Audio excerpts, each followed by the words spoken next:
said, I'm interested in disbanding Tokoroa, the South Waikato district, because I want to play along with Jenny and Neil to say that just like the community boards, it's not important to have South Waikato represented, and we'll put it up to a bigger level and allow the regional council to look after us, because they'll get the air quality sorted out. So can you see the logic in that? Yeah, I didn't understand it either. If I can just pick up on the air quality, because you've raised it 3 or 4 times now. You talked about the fact the regional council look after the air quality, and yes, that is their responsibility. The regional council in their long-term plan deliberations, and if you sort of active in engagement, you know this, Rod, that they proposed to cut their funding from 170,000 to 100,000 for the Tokoroa issue. We sit at 120,000. That's our direct investment, and we have staff and so on, and a whole lot of other costs that go on that, as to the regional council. Neil Sinclair at their submission stood in front of them and pleaded for continuation of the work around All Homes Clean Air. They have committed to match 150,000, which we will match as well. So we've actually grown that investment pretty considerably. So, but I didn't understand your Maori representation and the rest of it. I'm sorry. So. Well, I've got your attention now because the protest that can come in. Because one of the things about Rokawa as an iwi, it's not based on Ngāhoe Whā. And so one of the things from Ngāhoe Whā is the 5,000 Pacific Island representation that's in Tokoroa, and also a large amount of the Pacific Island side of it. So, like you said, they're going to go on its merits. However, there is a nuclear option, and we understand what nuclear option is, where both parties can't agree. It's mutual destruction of the whole thing. So we can't agree on a community board for South Waikato. It's not a threat. It's an option and a permutation that can happen, and we're discussing it here because it's a representation review. So you're able to put together a package that allows us not to have the nuclear option used, and we get the best outcome from it. Well, yeah, I mean, I guess my response to that is it's a democratic process, and we're in the middle of a democratic process that's agreed through legislation that applies, is applied around the country. And at the end of the day, the public have an opportunity to... So my last point, and I'll be quiet after this, Jenny made a really good point. This is the first stage. You've drawn a line in the sand, and you've got the groundswell of people coming up with information. You then get the forms back, and then you rewrite the proposal, and you go out again and see how that sort of works. Yep.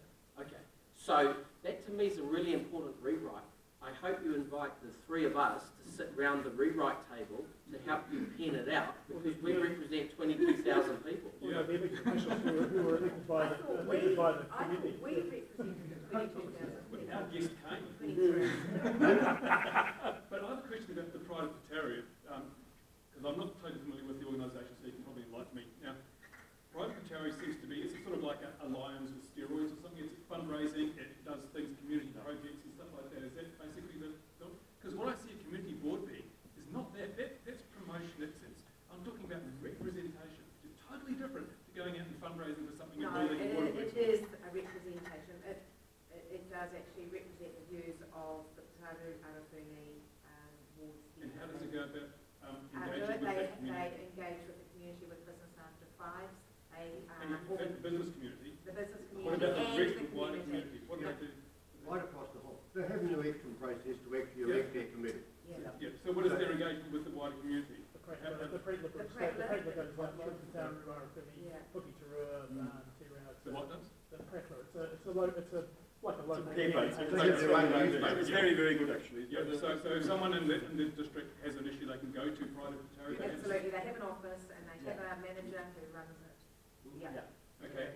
And you're saying that if Pride of Pataria makes a representation of council, it's given more weight than an individual might have. If there's a group that goes through the Pride of Pataria that's weighted according to the numbers involved? No.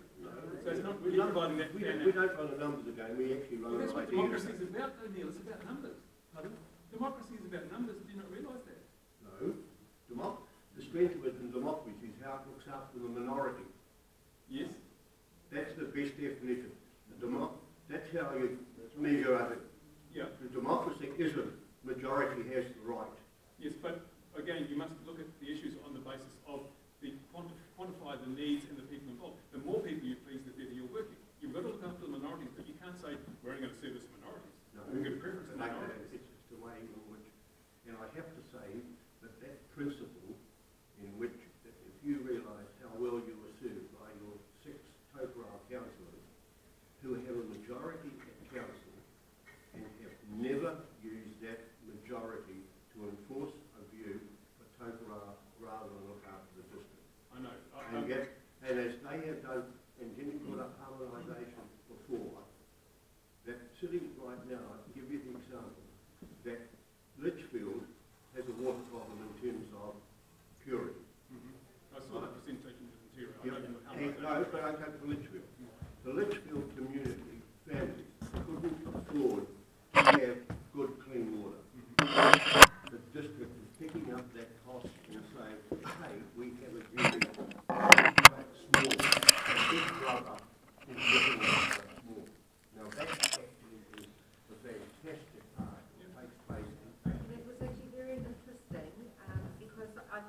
Tokoroa councillors have actually, have decided, worked like that as far as the district. The Tokoroa councillor, he stood up at that meeting and said that he chooses the meetings that he goes to, because he's not really interested in what happens in Tokoroa. He leaves that to the Tokoroa councillors.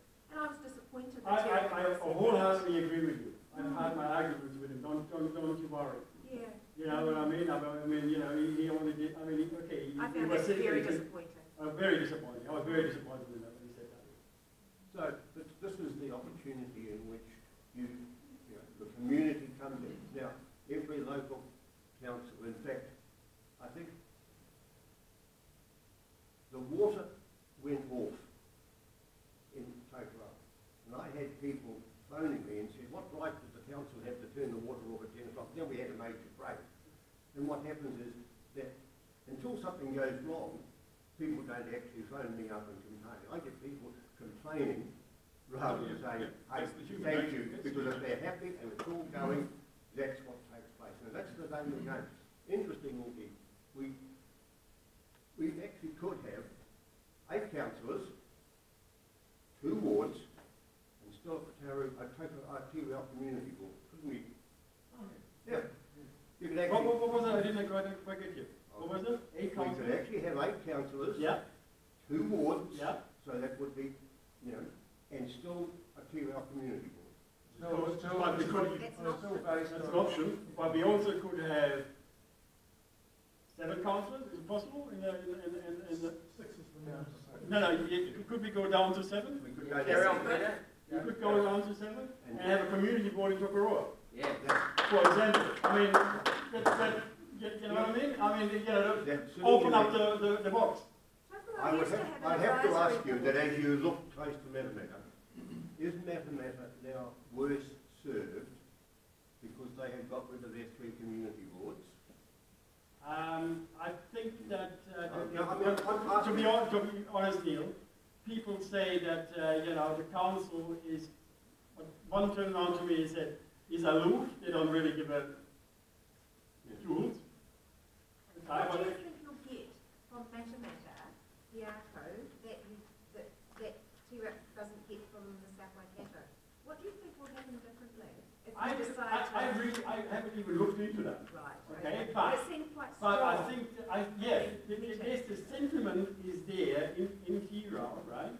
That I can just explain it as feeling unloved. I think that's the way. And that's been there since. Okay, I mean. I think it's become way much more to the fore since you've had Councillor McGill on the community as your representative. I think, Jenny, that's where you're wrong. And Councillor McGill is number one. If you want to talk to Councillor McGill, this is my own opinion. You either have to go to the Tokoroa Hotel, or you sit in or you go to coffee shops in Matamata. I look at the issues that have happened recently with the swimming pool, and that was erroneously put out. The information was wrong, and now this information that went out about the representation in that sheet that you got, that was incorrect as well. And so I haven't even read the sheet. me. I'm still sitting in my letterbox. Can I just ask you one question? Yeah. If your mayor is elected at large, why isn't every councillor elected